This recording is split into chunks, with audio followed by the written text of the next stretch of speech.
Have you ever felt like there's this invisible game being played all around you? A game of influence and strategy and power.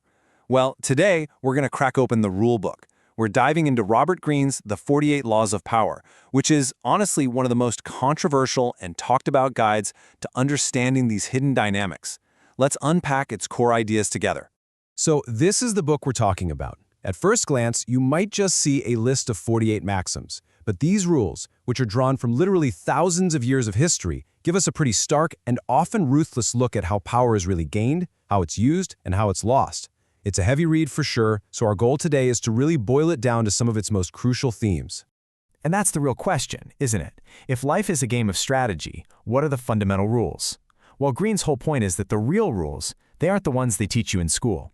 No, they're often subtle, indirect, and based on a cold, hard reading of human psychology. We're going to explore three major themes that run through all of these laws. Okay, first up, the art of concealment. A huge number of these laws aren't about making big public shows of force, not at all. Instead, they're about what you don't show. They're all about discretion, misdirection, and getting what you want without tipping your hand too early. So let's see how these laws actually create a powerful strategy when you use them together. It all kicks off with Law 3, conceal your intentions, right? If nobody knows what you're really trying to do, they can't effectively get in your way, and that opens the door for something like Law 7, where you might get a coworker to do all the heavy lifting on a project right before you swoop in and take the credit. It's the same idea behind Law 14, acting like a friend just to gather information. Even Law 22, pretending to surrender, is a tool of concealment. You lull your opponent into thinking they've won while you're secretly regrouping for your next move. So here's the bottom line on this section. In this worldview, power isn't about being the loudest person in the room. It's about controlling the flow of information. By staying mysterious and hard to read, you actually force other people to react to you. And in doing so, they reveal their own plans and their own weaknesses. All right, let's build on that. If concealment is about controlling what people don't see, our next theme is all about mastering what they do see. Because in the game of power, how other people see you isn't just a minor detail, it's everything.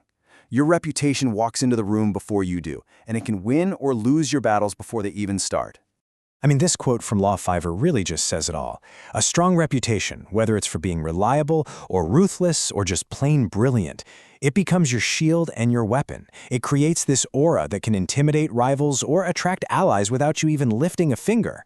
But one slip, one little mistake, and that can create a vulnerability that you can bet others are just waiting to exploit. And you can see this balancing act perfectly right here. On one side, you've got Law 9. You win through your actions.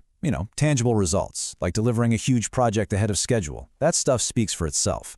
But on the other side, Law 37 reminds us about the power of spectacle. A big, symbolic gesture can shape how people think way more effectively than a boring list of facts. The real trick, the real power, is knowing how to blend them both, substance and style. So, you've concealed your intentions, and you've managed your reputation. Now what? Well, our final theme is about action. Power doesn't mean a thing if you don't actually use it. But these laws really stress that your actions have to be deliberate, decisive, and, most importantly, perfectly timed. Acting on a whim is just as dangerous as not acting at all.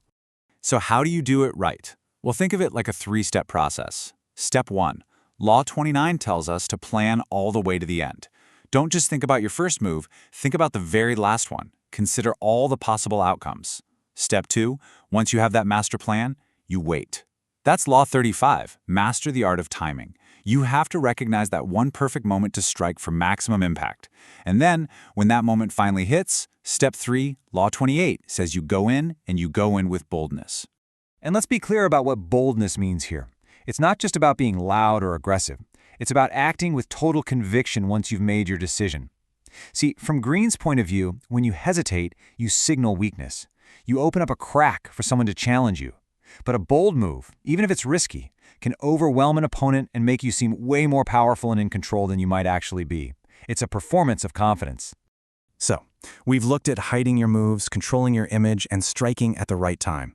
Which brings us to the big, uncomfortable question this book forces you to ask. These laws are laid out like they're timeless principles of the universe, but how are we supposed to view them?